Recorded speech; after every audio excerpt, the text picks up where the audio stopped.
Hi అండి, ఈ రోజు కూడా ఒక చక్కటి వీడియోతోని మీ ముందుకైతే వచ్చేసాను. మరి ఈ రోజు వీడియోలో మనం ఏం చూడబోతున్నాము అంటే విటమిన్ ఈ క్యాప్సూల్ అప్లై చేసుకోవడం వల్ల హెయిర్ లాంగ్ గా స్ట్రాంగ్ గా అవుతుందా అవ్వదా, ఏ కాంబినేషన్ తోని మనము తలకు అప్లై చేసుకుంటే బాగా పనిచేస్తుంది అనేది తెలుసుకుందామండి. విటమిన్ ఈ క్యాప్సూల్ మనకి ఎక్కడైనా మెడికల్ షాప్ లోని దొరికేస్తుంది. చాలా తక్కువ కూడా వచ్చేస్తాయి. ఈచ్ క్యాప్సూల్ వచ్చి మనకి ₹1 అలా పడుతుంది, ఎక్కువేం కాదు.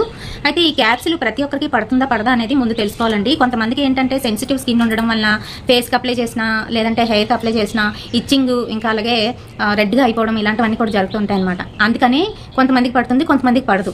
పడిన వాళ్ళు ఏ విధంగా చేసుకోవాలి, హెయిర్కి అప్లై చేసుకునేటప్పుడు ఏ విధంగా చేసుకోవాలి అనేది తెలుసుకుందామండి. హెయిర్కి అప్లై చేసేటప్పుడు చాలా మంది షాంపూలో మిక్స్ చేసి తలకి రాసుకోమని చెప్తూ ఉంటారు. అయితే షాంపూ అనేది కెమికల్. ఈ కెమికల్ బేస్లోని మరొక కెమికల్ మిక్స్ అవుతుంది. మిక్స్ అయ్యేటప్పుడు ఏమవుతుందంటే కొంతమందికి పని చేయొచ్చేమో కానీ కొంతమందికి అస్సలు పని చేయదు. అండ్ అలాగే షాంపూ అనేది మురికిని వదిలిగొట్టడానికి మనం యూజ్ చేస్తాం కదా. అందుకే ఇక్కడ విటమిన్ ఈ వేసినప్పుడు మిక్స్ చేసినప్పుడు అది ఆయిల్ లాగా గ్రీజీగా అయితే ఉంటుంది. ఇందులో మనకి లిక్విడ్ అది అప్లై చేసుకునేటప్పుడు అది ఇంకా తలకేం పడుతుంది ఒకసారి ఆలోచించండి. ఎవరో లాంగ్ హెయిర్ స్ట్రాంగ్ హెయిర్ ఉన్నవాళ్ళు దీని గురించి అడ్వర్టైజ్ చేస్తే మటుకు అది ఎంతవరకు కరెక్ట్ అనేది మన స్వతహాగా మనం ఆలోచించుకొని అప్పుడు ఇది వాడొచ్చా వాడకూడదా, అలా వాడొచ్చా వాడకూడదా అనేది తేల్చుకోవాలి. అలాగే ఇందులోని మనం ఏంటి మిక్స్ చేయాలి అని అంటే ఆయిల్ మిక్స్ చేయాలి. ఆయిల్తో కలిపి రాసుకుంటేనే మనకి మంచి ఎఫెక్ట్ అనేది వస్తుంది. అది కోకోనట్ ఆయిల్ కావచ్చు లేదంటే బాదం ఆయిల్ కావచ్చు. నేను ఇక్కడ చూపిస్తున్నది పతాంజలి బాదం ఆయిల్ అనమాట. ఈ చిన్న డబ్బా వచ్చేసి మనకి 60 ml గ్రామ్స్ వచ్చేసి ₹150 అండి ఇది. అయితే ఇందులోని మిక్స్ చేసుకుంటే చాలా బాగా పనిచేస్తుంది. అంటే హెయిర్ ఒత్తిగా పెరగడానికి ఇదైతే యూజ్ చేయండి. లేదు లాంగ్గా కావాలి చాలు ఇంకా ఒత్తుగా అవసరం లేదు అనుకున్న వాళ్ళు కొబ్బరి నూనెలో మిక్స్ చేసుకోండి. ఈ క్యాప్సూల్ ఒకటి మిక్స్ చేయాలి. లాంగ్నెస్ ని చూసి మీరు హెయిర్ అంతటికి కూడా అప్లై చేసుకోవడానికి కాదు కదా, ఓన్లీ స్కాల్ప్ కి మాత్రమే అప్లై చేయాలి. స్కాల్ప్ కి మాత్రమే అంటే ఒక్క క్యాప్సూల్ అయితే సరిపోతుందండి. ఒకరికి ఒక క్యాప్సూల్ అయితే సరిపోతుంది.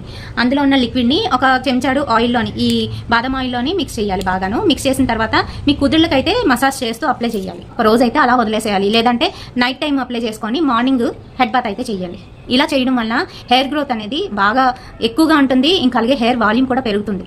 నేను కూడా ట్రై చేశాను అండ్ అలాగే మా అమ్మాయికి కూడా వాడుతున్నాను, అందుకే మీకు కూడా చెప్తున్నాను. ఇది చాలా బాగా పనిచేస్తుందండి. అయితే కొంతమందికి చెప్పాను కదా, సెన్సిటివ్ స్కిన్ ఉన్న వాళ్ళకి మటుకు చాలా ఇబ్బంది ఏంటంటే వాళ్ళకి దురద రావడం ఇంకా అలాగే రెడ్గా అయిపోవడం ఇలాంటివన్నీ కూడా జరుగుతాయి అనమాట.